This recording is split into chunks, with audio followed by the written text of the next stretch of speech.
এখন শীতের সিজন, আর এই শীতের সিজনে বাজার ভর্তি কাঁচা টমেটো পাওয়া যায় কম দামে।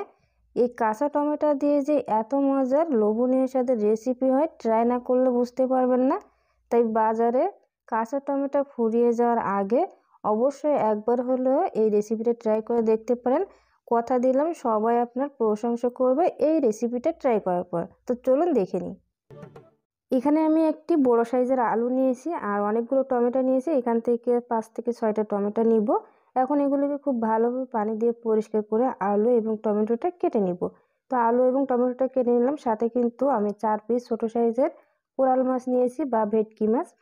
এখন লবণ এবং হলুদ দিয়ে মাছটাকে খুব ভালোভাবে মেখে নিব। তো লবণ এবং হলুদ নিয়ে নিলাম পরিমাণ মতো, নিয়ে মাছটাকে মাখিয়ে নিলাম। এখন ভেজে নেব। তো এইভাবে আপনারা চাইলে কিন্তু মাখিয়ে 5 মিনিট রেখে দিতে পারেন বা সরাসরি ভেজে নিতে পারেন। এখন চুলায় একটি প্যান বসিয়ে দিয়ে আমি প্রায় 1/3 কাপের মতো তেল দিয়ে তেলটাকে গরম করে নিয়েছি। এখন 4 পিস মাছ দিয়ে দিব, দিয়ে এটাকে উল্টে পাল্টে ভেজে নিব কিছুক্ষণ। তো এরকম একটু লালচে মতো হয়ে আসার পরে আমি মাছটাকে ভেজে উঠিয়ে নিব। খুব বেশি কড়া করে ভাজবো না, যেহেতু এটা জ্যান্ত মাছ ছিল, টাটকা একদমই।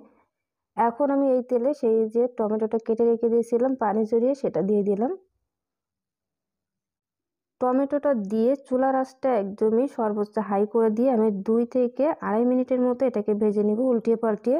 2 পিঠ আমি খুব ভালোভাবে ভেজে নিব। তার আগে একটু হলুদ দিয়ে দিলাম। চুলার আঁচটা কিন্তু এই পর্যায়ে বাড়িয়ে দিয়ে তারপরে ভাজতে হবে, তা না হলে কিন্তু টমেটো থেকে পানিটা বেরিয়ে আসবে। তাই চুলার আঁচটা বাড়িয়ে আমি টমেটোগুলো ভেজে নিলাম। এখন উঠিয়ে নিব তেল থেকে। এখন এখানে আমি যে তেলটা আছে এই তেলের ভিতরে দিয়ে দিলাম একটা পেঁয়াজ কুচি। পেঁয়াজটাকে একটু হালকা ভেজে নিব। তো পেঁয়াজটা একটু হালকা ভেজে নিয়ে আমি এখানে কাঁচামরিচ এবং রসুন পেস্ট দিয়ে দিলাম। সাথে যে মাছের তেল বা চর্বি থাকে সেটা একটু দিয়ে দিলাম। দিয়ে খুব ভালোভাবে মিশিয়ে নিব। এখন দিয়ে দিব পরিমাণ মতো লবণ,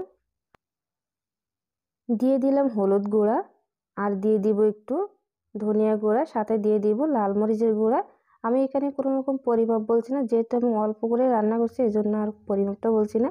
আপনারা কম বেশি করে কিন্তু মশলাটা অ্যাড করে নিতে পারেন। এখন আলুটা দিয়ে দিলাম। আলুটা যেহেতু সিদ্ধ হতে একটু সময় লাগবে এই জন্য আলুটা আগে কষিয়ে নিব।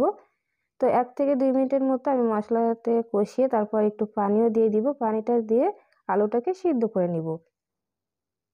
তো এই তো পানিটা দিয়ে দিলাম। এখন ঢাকনাটা দিয়ে 2 থেকে 3 মিনিট অপেক্ষা করব আলুটা সিদ্ধ হওয়ার জন্য। আর চুলার আঁচটা এই পর্যায়ে একদমই লো করে রেখে দিব, তাহলে কিন্তু এই পানিতেই সিদ্ধ হয়ে যাবে। তো প্রায় 2-2.5 মিনিট পরে ফিরে আসলাম। আলুটা কিন্তু একদমই সিদ্ধ হয়ে এসেছে, আপনারা দেখে হয়তো বুঝতে পারছেন। এই পর্যায়ে আমি যে টমেটোটা ভেজে রেখে দিয়েছিলাম সেটা দিয়ে দিব। টমেটোটাও কিন্তু অনেকটাই সিদ্ধ হয়ে এসেছে, খুব বেশি সময় নেই কিন্তু এটা রান্নার প্রয়োজন নেই। তো 1 মিনিটের মতো আমি এই মশলার সাথে টমেটো দিয়ে খুব ভালোভাবে মিশিয়ে কষিয়ে নিব।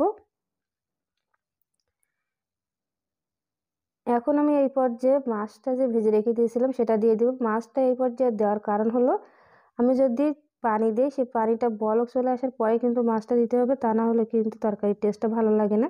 তো যেহেতু আমার সিদ্ধ হয়ে এসেছে টমেটো এবং আলু, তা আমি আর পানির জন্য অপেক্ষা করলাম না, সরাসরি মাছটা দিয়ে কষিয়ে তারপর পানি দিয়ে দিলাম। এখন ঢাকনা দিয়ে ঢেকে 3 মিনিটের মতো অপেক্ষা করলাম। সাথে একটু জিরার গুঁড়া দিয়েছি লাস্টে, এই তো নামিয়ে নিলাম।